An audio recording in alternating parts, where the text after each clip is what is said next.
श्रोताओं नमस्कार।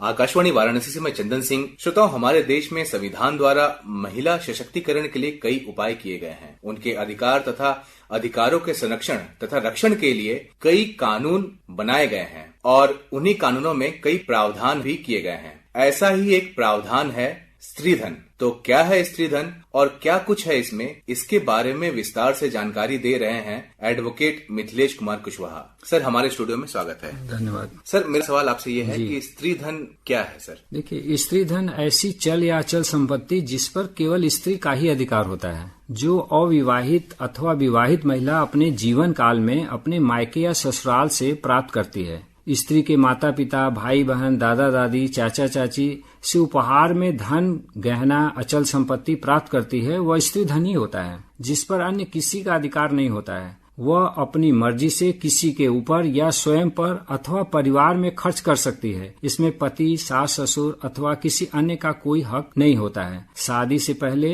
एवं शादी के बाद मिले उपहार, जैसे पहली बार नए परिवार में जाती हैं तो मुंह दिखाई हुआ सास, ससुर, देवर, पति, ननद अथवा अन्य सगे रिश्तेदारों द्वारा जो उपहार मिलता है वह स्त्री धन होता है। सर, जो भी उपहार किसी महिला को मिलते हैं तो कई बारी वो उपहार बिना उनकी सहमति के या बिना उनकी जानकारी के उनसे सर ले लिया जाता है। तो ऐसी स्थिति में कई बार जो है वो कुछ विवाद आ जाते हैं। जी, तो जी। इन विवादों से कैसे वो मुक्ति प्राप्त कर सकती है? देखिए, पहले तो मेरा मानना है कि उसको अपने बात करनी चाहिए परिवार में ही कि ये मेरा चीज है, इसे हमारे पास ही रहने दिया जाए। और यदि ऐसा बात नहीं बन रही है तो ये तो अपने परिवार में जब जाती हैं तो राय लेती हैं और ये अंतिम विकल्प होता है कि वो फिर न्यायालय का जो है सहारा ले सकती हैं इससे संबंध में और अपने अधिकारों का प्रयोग कर सकती हैं। और इसके लिए कानून में बने हुए हैं, शिकायत करें और आईपीसी की धारा 406 और 498 के अंतर्गत कार्यवाही कर सकती हैं वो। तो सर, स्त्री धन जो है, जो महिलाओं को प्राप्त होती है अपने रिश्तेदारों के द्वारा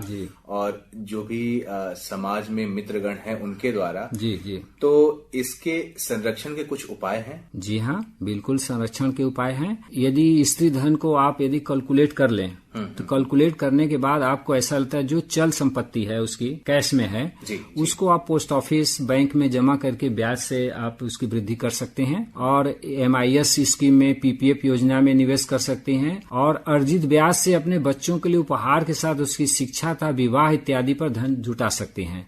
और इसके अलावा और आगे बढ़ेंगे तो म्यूचुअल फंड है, शेयर मार्केट में निवेश हो सकता है और उसी पैसे से कुटीर उद्योग या रोजगार में लगाकर आजीविका का साधन भी बनाया जा सकता है। और यदि 2.5 लाख से अधिक अर्जित हो रही है संपत्ति तो उसमें ITR भरना भी आवश्यक है। महिला को चाहिए कि पैन आधार लिंक करा ले, जैसा कि आजकल जो है बिना उसके काम नहीं चल सकता और इस पर पेनाल्टी का भी प्रावधान हो गया है। और उसका अपना व्यक्तिगत बैंक अकाउंट भी होना चाहिए। डीमेट अकाउंट के द्वारा विभिन्न कंपनियों के शेयर की खरीद बिक्री भी कर सकती हैं और SIP के द्वारा म्यूचुअल फंड में निवेश भी कर सकती हैं। पेंशन प्लान भी ले सकती हैं, जैसा उनको उचित लगे। जी, तो सर निसंदेह जो आपने बताया कि जो स्त्री धन है उसके संरक्षण के लिए बहुत सारे उपाय हैं और ये एक मुश्त जो उनको उपहार स्वरूप जो कुछ प्रदान किया जाता है उसके संरक्षण के लिए वो कई तरह के उपाय कर सकती हैं। उनको आपने जैसे बताया कि वो शेयर मार्केट में इन्वेस्ट कर सकती हैं, वो जो है उससे कई तरह के बिजनेस कर सकती हैं, बिजनेस भी कर सकती हैं। तो और इसके बढ़ाने के कुछ उपाय हैं? कुछ बढ़ाने के लिए उनको ये उपाय है कि जब ऐसा अवसर आए, बच्चों का जन्मदिन के अवसर पर या उनका खुद का मैरिज एनिवर्सरी हो या उनका जन्मदिन हो, तो ऐसे में जो पैसे इकट्ठा होते हैं वो स्त्री धन में उसे बढ़ाया जा सकता है मानकर। और इसके लिए हमारा एक अपना विचार है कि होम GST के माध्यम से ये पैसे बढ़ाए जा सकते हैं। ये होम GST जो आपने बताया सर, ये सरकारी कोई शब्द है या फिर? नहीं, ये GST तो सरकारी शब्द है लेकिन होम GST सरकारी शब्द नहीं है। आपस में ये विचार है कि आप इस विचार से पैसे को कलेक्ट कर सकते हैं जो फैमिली वेलफेयर के दृष्टि से रखा गया है। अब इसके बारे में आप थोड़ा सा हम ब्रीफ करें तो ऐसा हम आपके एक उदाहरण के जरिए बता रहे हैं कि यदि आप प्रतिदिन 500 से 1000 रुपए यदि कमाते हैं तो 2 से 5% तक होम जीएसटी आप बचा सकते हैं। तो ये प्रतिदिन यदि ऐसा होगा तो आप सोचिए कि पूरे महीने में कितना हो जाएगा। और उस कमाई का एक अंश जो है उसको बचा करके रखिए। जी, उस अंश को बचा कर रखने से आपको एक महीने में एक जो इनकम होगी वो स्त्री धन के रूप में उसको बढ़ाने में उपाय कर सकते हैं। अब इसी चीज को आप चाहे तो आप MIS स्कीम में जमा कर दीजिए या PPF में जमा कर दीजिए या उनका SIP के जरिए निवेश कर दीजिए, वो बढ़ता रहेगा। बिजनेस कर दीजिए जो मैंने पहले बताया था।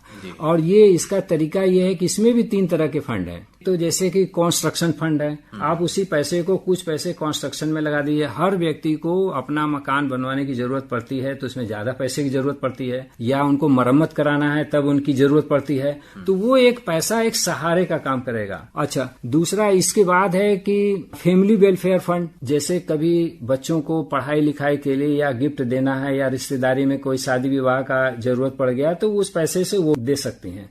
और एक अगला ये है कि एक मैरिज फंड होता है। अक्सर भाई बच्चे हैं तो उनकी कभी शादी आप करेंगे 18 साल 20 साल 25 साल जो भी, तो उसके लिए पैसे छोटे छोटे इन्वेस्टमेंट के जरिए आप पैसे इकट्ठा कर सकते हैं और वो धीरे धीरे बढ़ता रहेगा। ये 2-3 साल में जब आपको समझ में आने लगेगा तो उस पर जब ब्याज मिलने लगेगा तो और खुशी मिलती है उसके संबंध में। सर, स्त्री धन जो है, अगर हमारे देश भारत की हम बात करें जी, तो यहाँ पे सर संयुक्त परिवार जो है यहाँ पे रहते हैं जी। उसमें कई महिलाएं हैं और कई नव दंपत्ति भी उसमें तैयार होते हैं, नई दुल्हन भी उसमें आती हैं। तो जितने भी नए दुल्हन है उन सबका अपना स्त्री धन का कुछ अंश होता है जी। तो कई बार ऐसा होता है कि संयुक्त परिवार में जो अलमीरा कह दे या जहाँ पे हम कोष कह दें वो एक होता है या एक कमरा होता है जी। तो ऐसी स्थिति में कुछ विवाद ना हो स्त्री धन को लेकर के, तो उसके लिए जो घर का मुखिया है या फिर जो महिला है जिनका वो धन है, वो उसके लिए क्या कुछ उपाय कर सकती है? देखिए, इसके लिए जैसे परिवार में अक्सर ये देखा जाता है कि उनको जो जेवरात मिले रहते हैं, खासकर जेवरात में या अचल संपत्ति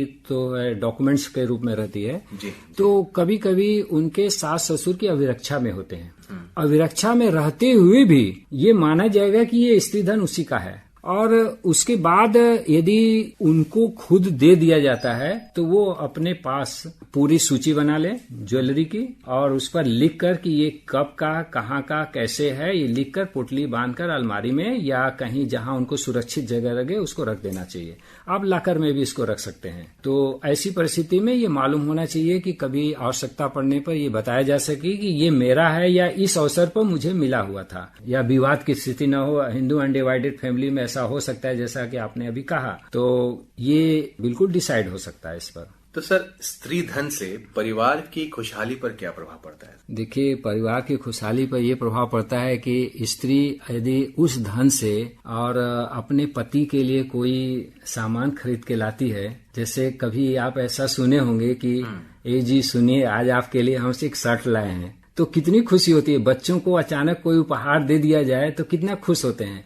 तो इसी तरीके से ये स्त्री धन का ये उपयोग परिवार की खुशहाली के लिए ये हो सकता है और उसकी बढ़ोतरी होगी तो और उनको मिल भी सकता है इसके आधार पर। तो मेरा जहां तक अनुमान है कि ये परिवार की खुशहाली है तो सब कुछ है। उनका हेल्थ अच्छा रहेगा, समय पर काम करेंगे और उसमें बढ़ोतरी होती रहेगी और परिवार खुश रहेगा। यही तो उद्देश्य है जीवन का। संदेही सर, आपने जो कुछ बताया स्त्री धन के बारे में, महिलाओं को एक ये ऐसा अधिकार मिला हुआ है और कानून में एक ऐसा प्रावधान है उनके लिए जिससे उनको आत्मनिर्भर होने के लिए काफी कुछ सपोर्ट मिल जाता है जी। पुरुषों को कुछ संदेश देना चाहेंगे स्त्री धन से संबंधित? हाँ, ये हम जरूर कहेंगे कि क्योंकि निसंदेह ये महिलाओं को सर एक कहते हैं कि कुछ ऐसी समस्याएं आ जाती हैं, उस समय एक सपोर्ट के तौर पर महिलाओं के लिए ये प्रयोग में आ जाता है और उनको आत्मनिर्भर बनाता है। तो पुरुषों को आप इसके देखिए, ये भी आपका अच्छा सवाल है। पुरुषों को हम ये कहेंगे कि पहले तो उस स्त्री धन के बारे में बहुत पूछताछ न करें और उसको और बढ़ाने के लिए खुद वो कभी मदद करें। मैं तो यहाँ कहता हूँ कि कभी मैं सलाह भी देता हूँ एज ए एडवोकेट कि आप अपने वेतन का एक हिस्सा आप 5% 2% जो आप निर्धारित कर सके, ये आप स्त्री धन के रूप में उनको दे दिया करिए और पूछिए मत कि इसका क्या होगा। वो उनके ऊपर छोड़ दीजिए कि वो क्या करेंगे। और ऐसा देखा गया है कि उसका कोई गलत उपयोग थोड़ी होता है। कोई बीमार हो हो जाए या वही बीमार हो गए तो वो फिर उस समय वो उसका उपयोग दिखा देती है अपना कि हम क्या चीज है। उसी पैसे से उनकी मदद इतनी हो जाती है जो कल्पना खुद नहीं किए रहते हैं कि इतने पैसे कहाँ से मतलब आ गए तुम्हारे पास। तो ये हमारा ये कहना है कि वो उसको बढ़ाने के लिए सोचें, उसको घटाने के लिए न सोचें। लेकिन यहाँ पर जब परिस्थितियां ऐसी आ जाती है तो वो ही महिला अपने स्त्री धन से इज्जत को भी बचाने का काम करती है कि जैसे कभी कोई लोन ले लिया या कहीं फंस गया, किसी को देना हुआ, तो वो उस समय सामने आकर कहेगी कि चलिए आपके पास इतना है तो इतना मेरे पास भी है, ये आप ले लीजिए, और परिवार की प्रतिष्ठा को बढ़ाने का काम करती है। जो सशक्तिकरण का जो आपने शुरू में बात कहा है वो उसने अपना दिखा देते। जब आर्थिक शक्ति मजबूत रहेगी तभी तो हम हर चीज को प्राप्त कर सकते हैं। चलते चलते आप हमारे श्रोताओं को स्त्री धन से संबंधित क्या कुछ और कहना चाहेंगे? देखिए, स्त्री धन का संरक्षण आप पहले करें, उसको कैलकुलेट करें, कैलकुलेट करके उसको बढ़ाने के तरीके जो भी उनको अच्छे लगे उसे करना चाहिए। पोस्ट ऑफिस की स्कीम है, उससे जरिए ब्याज से भी पैसे आएंगे, और थोड़ा बहुत बिजनेस में लगाएं, स्टॉक मार्केट में लगाएं, और उससे वृद्धि होती रहेगी। उनका खुद का मन लगा रहेगा इसमें जब उनको अर्निंग होती रहेगी उसी स्त्री धन से। और जरूरत पड़ने पर जब कोई ऐसा आयोजन होता है जहाँ रिश्तेदार और उनके परिवार के लोग इकट्ठा होंगे तो आप भी अपने को गौरवान्वित महसूस करेंगे कि भाई हमारे पास ये है, या उनको कुछ दे सकते हैं। देखिए, उपहार देने से जो खुशी मिलती है उसका एक अलग ही खुशी है। तो सर, आपने स्त्री धन और इससे संबंधित बहुत सारी जानकारियां हमारे साथ साझा की, उसके लिए आपका बहुत बहुत धन्यवाद। धन्यवाद।